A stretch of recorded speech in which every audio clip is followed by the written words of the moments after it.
Oh, do not leave me hanging like that. Do not leave me hanging like that. That is an insane cliffhanger. The real Vincenzo is finally showing up.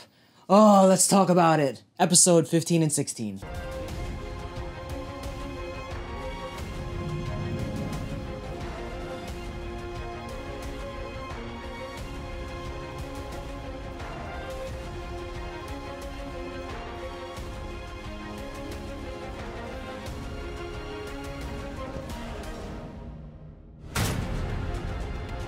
Is Vincenzo an angel sent from above or a harbinger of vengeance? Listen, as soon as that happened, I knew that he was just going to go bananas. Yes, absolutely. Bananas Foster. Okay, before we get into that, obviously, let's recap what happened. Inzaghi! Yeah. Inzaghi from Arthdal Chronicles to the rescue. Yes, he was, we thought that he was going to be rescued, of course. From our previous video, we said he was going to be rescued by whom we didn't know, but lo and behold, it's the pigeon who brought his friends with him, his or her friends with them, and just a hailstorm of pigeons all over the place, rescuing him, getting him out of trouble.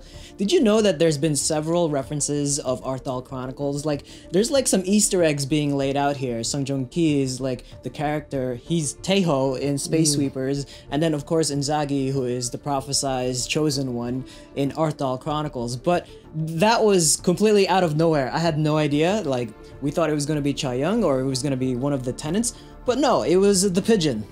And it turns out that, you know, the Gunga Plaza residents are, in fact, turning out to be his mafia. They're part of all of his plans, that heist on the gallery. Now everyone has their own roles to play in helping out Vincenzo and the Jipuragi law firm do their nefarious deeds. And it turns out that they did not throw the file into the secret room. Vincenzo, you know, secretly kind of like quick hands took it from the gold bar, and he has the guillotine file. We should have known all along, right? Like, yeah. He's always kind of preemptive. He's always kind of pre-planned things. Yes. And, you know, we should have just known that he had it this whole time. But in any case, he has the guillotine file. He's going to use some of its information against Babel and, of course, Chairman Jiang. They come up with this scheme to become shamans to fool the CEO of Daicheng Daily, who is the corrupt news article or news media company that has been shoving out misinformation out to the public. And it turns out that the CEO of this news company visits a shaman all the time and very much does or makes all of his decisions based on what the shaman says. So they come up with a plan to, of course, first of all, disseminate some of the information they learned from the guillotine file and use it against this Daicheng newspaper to make them kind of at odds with Babel. Right. In the midst of all of that, we find out that, of course, after getting the best evidence from Vincenzo and Chae-young,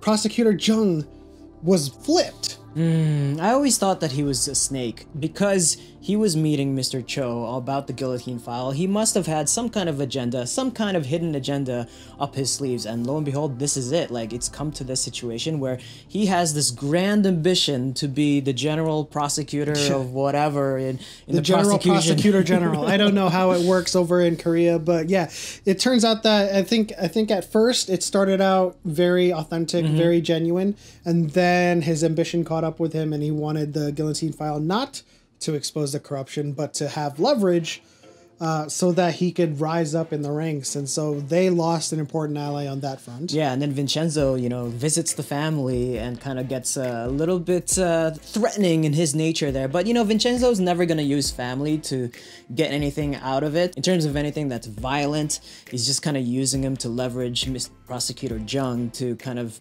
back off a little bit. He's gonna kill him later after he's achieved all of his dreams. Yeah, we're leading up to that point for sure. But of course, things are starting to go downhill for Babel as, you know, the newspaper starts to tell the truth, the stocks are going down, and Unsuk is just getting infuriated. Miss Choi is failing him left and right, and he has no idea what to do, how to counter everything that Vincenzo is doing. I mean, Miss Choi is like this devious evil person, I think, right? Like ever since Chaeyoung's father got off by her, like we should have known, like, you know, there's something off about her. She's willing to do anything just to get ahead or just to win.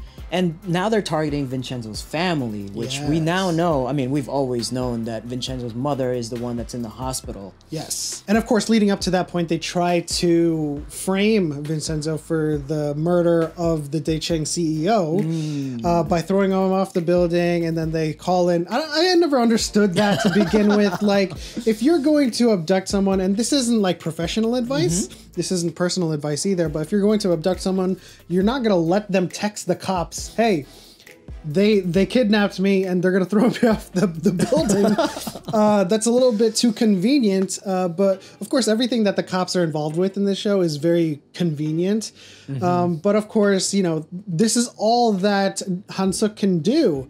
You know, they're running out of options. They're trying to be creative. Vincenzo is just, you know, beating their hooks left and right. Yeah. And of course, this leads to an attempted bombing of the Gumga Plaza because he learns that they might have the guillotine file. And so they send in a gas inspection person and they set up this whole kind of thing to explode the plaza. But luckily Han-soo is who's in the middle of, you know, betraying or at least flipping on his brother, reports the gas leakage and they avoid that calamity. Like, I think we've been saying this all along. He is slowly but surely having less and less fear of his brother. Like, he is more adventurous. He's more like out there. That. Yeah, I know. He's just like, he doesn't have the same types of reaction when his brother gets angry anymore. It's almost like really just kind of like in the periphery of his like senses, like it just kind of happens. Now. Exactly. So now he has no fear of his brother. Now he's flipped. He's completely flipped. I'm totally sold on that. And since Han-soo is desensitized to his older brother Han-suk is desensitized to all scent. They order the murder of Vincenzo's mother, and they're sitting there in their country club, drinking their alcohols and liquors, and they're like, ah, yes, we killed his mother. This is celebration victory. Of course, Mr. Han and Han-soo are like, how are you guys like happy right now? What could come from provoking Vincenzo? And Miss Choi, of course, is like, she's being like ridiculous. I know.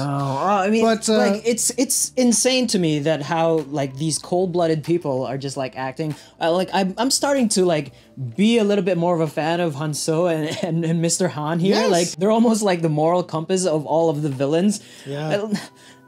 Not to say that they're innocent in all of this stuff, course. but you know something is wrong when they are the moral compass. Yeah, right. You know, I mean, Vincenzo. Oh.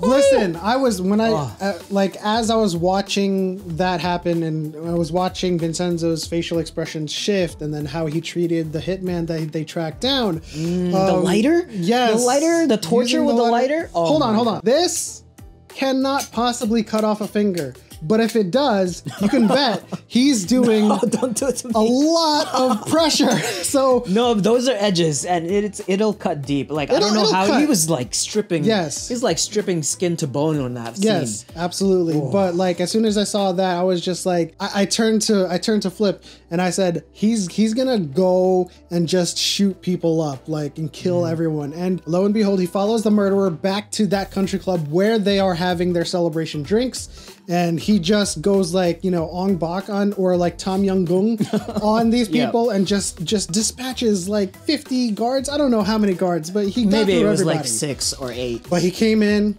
boop, boop, boop, boop. I know, the look in his eyes were very different this time. Yes. I mean, we should have known all along. You have this tender and loving moment between Vincenzo and his mother. Like he's about to like, you know, reunite and confess to her that he's known this whole time and there was going to be this beautiful moment, and she gets taken out of the picture. Now he's on this revenge, like, killing mode right now, and his eyes are so different. It's so serious. I mean, he has no soul in those eyes, and I don't know what's gonna happen in the next episode. Obviously, it's not the final episode, otherwise the show would be over, but I'm pretty sure some people will make it. Miss Choi is gonna make it, unfortunately. I don't know what's gonna happen. I really don't know what's gonna happen. I think Vincenzo's gonna shoot Miss Choi. Not because I want him to, please. But I think something has to come out of this for Han-suk to kind of really start to take him seriously. Of course, he's been taking him seriously ever since he learned he was a consigliere, but like you know, I don't think anything is going to develop out of him just kind of showing up, shooting the murderer and being like, okay, I'm warning you. No, I think someone has to, I think Miss Choi has to go. Yeah, I don't want to wish that upon anybody, but you know, in the fictional sense, in the show sense, I think she needs to go. I think there's gonna be some kneecaps being shot here. Like that's what I'm thinking. You know, a little bit of a slow torture. But because like you can't have the main character like go down this path and then just lose it all. You know, like he has this humanity. Like his journey has been like being humanized throughout this entire series, and this is kind of like the one area that could turn him back into like the consigliere, like you know, the bloody consigliere from Italy. And so like there has to be like a little bit of slow torture here. Maybe the police will come in like knocking on the doors just to interrupt everything just in time. Oh, but I don't know. What do you think in the comment section below? Leave it there. Also leave in the comment section below, do you think Vincenzo is an angel of death or a harbinger of doom? Because there's a difference between the two, a small but minute distinction. But in any case, what do you guys think also about what's going to happen? Do you think he's going to shoot Miss Choi? Is he going to just bust some kneecaps and disable them? He's got to shoot something. I know. He's got to shoot something just to make me feel better. Absolutely. But in any case, that'll do it for our recap and reaction to episode 15 and 16 of Vincenzo. Guys, if you enjoyed this video, please leave a like, subscribe, or else turn on the bell notification so you know when we post new videos, and we'll see you next time.